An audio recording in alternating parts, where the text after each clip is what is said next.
We are back from the break and we are continuing to run down a wonderful road with Will about how to make a lot of these changes in outside the box thinking or innovation and creativity, what to do when you're stuck. And now we're going to transition a little bit to okay, you've worked out a lot of your problems, but now you have customers and relationships to maintain.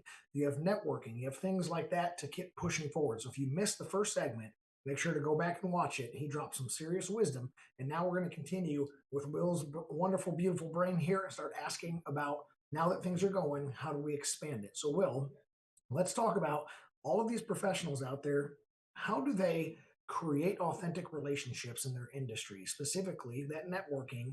How do we get that to go without just rivalries and backbiting and fighting and have authentic relationships where people can rely on each other to build a future? You say authentic, which I think is the key point and probably the thing that's going to give you the most value, which is realizing that you're a person and just to be that person.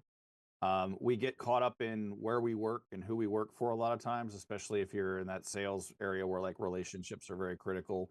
Or as a business owner, you tend to associate yourself with the business and maybe want your employees to do the same. And I think at the end of the day, number one is to realize that everybody is an individual. And as a person, that's how you want to connect, right? Finding those similarities of, hey, like for me, there's people in the cybersecurity space, there's people in the marketing space, there's people in technology that I can talk to. Like those are all easy avenues for me to make introductions and share information and all that. But at the end of the day, I'm not trying to shill who, I am who I am and I'm connecting with you because there could be mutual benefit for both of us, right? That's really what it comes down to. I think the number one thing is to just be the person you actually are. I like that a lot, and I appreciate you emphasizing the word authentic for us. The first thing that pops in my head is when I hear authentic, I think of a Mexican restaurant, I was and going you to say have the Mexican Tex-Mex food. version, then you have the authentic version, and of course, you may have a palate for either one at any given time, but there is a difference. And again, one maintains that original purpose, and your original purpose here is that we're all humans. Right, we can all have a mutual benefit to our relationships. So, in the accounting world, there's something like 55,000, 60,000 in that bubble professional accounting firms. There's 350 million people and about that a little more than that in tax returns between corporates and individuals. There's plenty to share, right? So I don't have to try to sit here with this cutthroat mindset, but instead I can call people from Colorado, Ohio, Washington, Texas, and say, hey, gang, how are you tackling this problem? How are you handling this? What are you doing with your clients when this pops up? And without fear of repercussion or threat of stealing each other's clients, we can have that authentic relationship. So you're talking about building that and having somebody that you can tap on the shoulder and there's a mutual benefit. Hey, do you need to borrow some of my skills to help elevate yourself? Can I borrow some of your wisdom to elevate myself? And there's no butting of heads. So I think your big, if I'm echoing this right, your big thing is reset your mindset and think about it a different way. Keep the humanity up front, and then the business side, it'll fall in line. Does that sound right? Yeah, 100%. You're connecting with other professionals, and you can both benefit from each other's knowledge, right? Even in just that one-to-one relationship. And then, adjacent to that, like I always tell people, I have an opinion about everything. If you want to ask me, I'll give it to you. And if you need to know something and I don't know it, I probably know somebody who does, right? So, and not everybody's going to be that open, but you're going to find those people who are open to having those relationships and sharing, and you're both going to benefit from that. So, yeah, being a human being is really all you have to do. Yep, and I like that on a quick tangent. I'm the same way. I'm a pretty opinionated person, but I try to also wave my hand up and say, "This is opinion. This is my Right. professional. This is my professional recommendation," and hopefully separate the two. So now we're setting up some of those authentic relationships, and kind of tell me a little bit the difference in like networking, just for opportunities and expansion, and stuff like that, versus the building of a community. Because if we have these authentic relationships, they could go both directions. Yeah, I mean, I'm fortunate working in cybersecurity, primarily that industry is pretty community focused anyway, because so much relies on intelligence and not individual intelligence, but actual data and information and what we're getting and what other people are seeing. There's a lot of organizations that provide sort of a single place for everybody to go for different industries, things like that. So most people are pretty open. It's not a matter of I have this information and you can't have it. I know I don't think every industry is probably that way. So that one benefit helps me. but that really creates that community. So if you're looking to build that community out from those initial relationships, that's really what it comes to.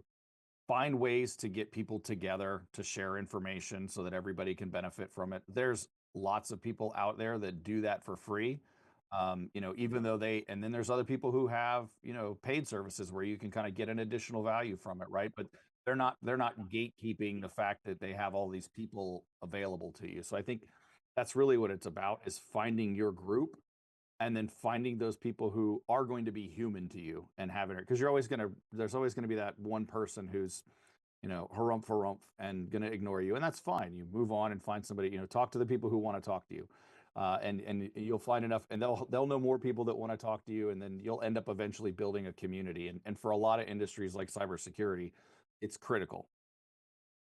I really like that too. I want to draw some same parallels here. We have in the accounting world, especially when you get to the advisory level, um, there's not nearly as many people doing advisory, not in the Yes. methodology that we do, and so it's a much smaller opportunity to both network and have community. But inside of a community that we've built, we've got, for example, I don't do a whole lot with international tax. We have a couple of clients that have fairly simple situations, but domestically, well, we basically can do it all, right? Well, we have a friend that kind of has a niche in international tax. Well, guess what? Because they're in my community, they get the Hmm. benefit of networking where I can fling them clients and they get this one off service. And then I became a specialty in a lot of the CARES Act stuff. Well, guess who they tapped on the shoulder for that? And guess what? I'm not trying to steal their client.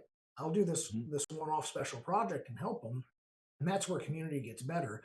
I see community along the peer group model, where, hey, let's Hmm. meet monthly or bi-monthly and maybe in person once or twice a year, share resources. You can sign some NDAs if you want to. Then you go and you just work for the betterment of each other. And you build attorneys and financial people and insurance people and IT. And then you build this community, say, this is our village. And let's Yeah. protect our village and grow together.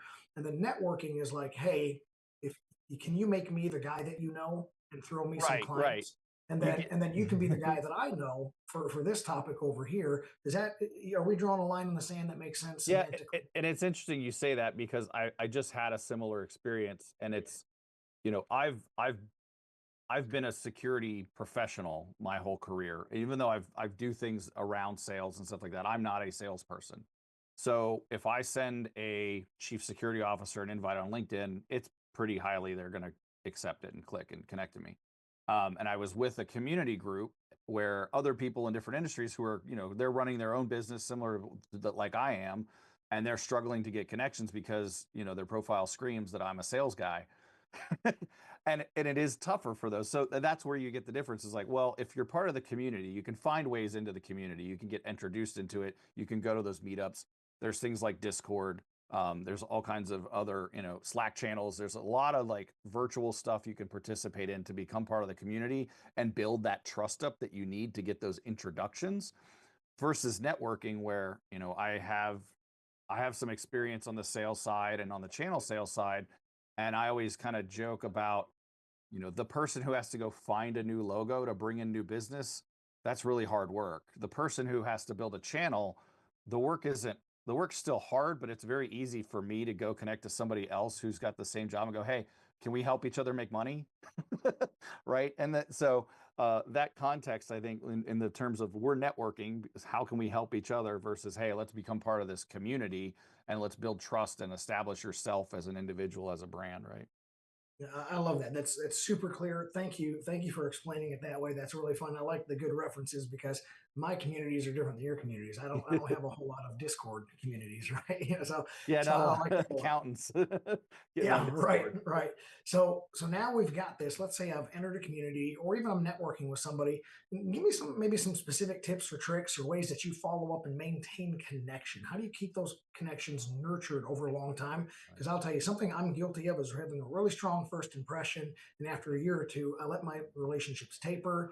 I've become better, but that's a weak spot for me and probably some audience members. What do you got for us? I will. That's the number one thing you have to do, is you have to put in effort to maintain them. So me, I'm a big user of LinkedIn. When I was looking for work many years ago, I had a pretty decent network. but I didn't nurture it. And then I realized how long it took to activate that network, because having somebody connected to you isn't the same as actually being human to human connected to them. So I vowed that would never happen again. And I made it an effort to go, and if I connect with somebody, everybody's going to get a welcome note from me that says, "Hi, I'm here. If you need help, you know where to find me." For those that are like closer to my community, so to speak, because I connect with a lot of people across different communities, so to speak. I will hit regularly up. And when I say, "Hey, if you need anything, let me know," I'm also always open to talk. So I've had a lot of virtual coffee sessions where sometimes, I hop on the Zoom or Teams meeting with somebody, and they actually ask me what I do and what they do, and we talk shop. Other times I talk about sandwiches or board games.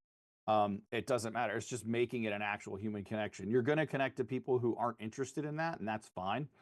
But you have to kind of spend the time, and I would say you have to make an effort at on a depending on your role and what you're trying to accomplish. I'm every day, right? But some people not so much. But you have to go ahead and make an effort and connect with those people that you're there, especially those who are responsive, right?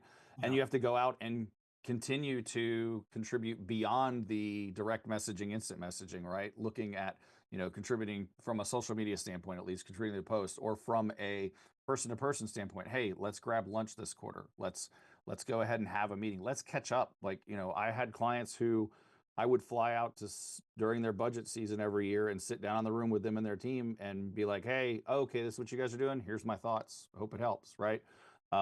Just offering up that knowledge you have, but you have to put the effort in to maintain that network. And it's honestly, unfortunately, there's no shortcut. It's just work. Yep. Well, I appreciate that sentiment a lot. Put in the work, make it a conscious effort.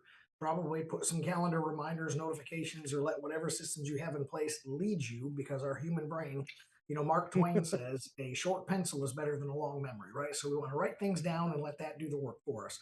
So, Will, that is all great advice. And we'll have to have a board game conversation at some point in the future because I can nerd out. And Nice. I appreciate you coming on this episode. We'll see more of you in the future. I don't think me or the audience has had enough of you yet.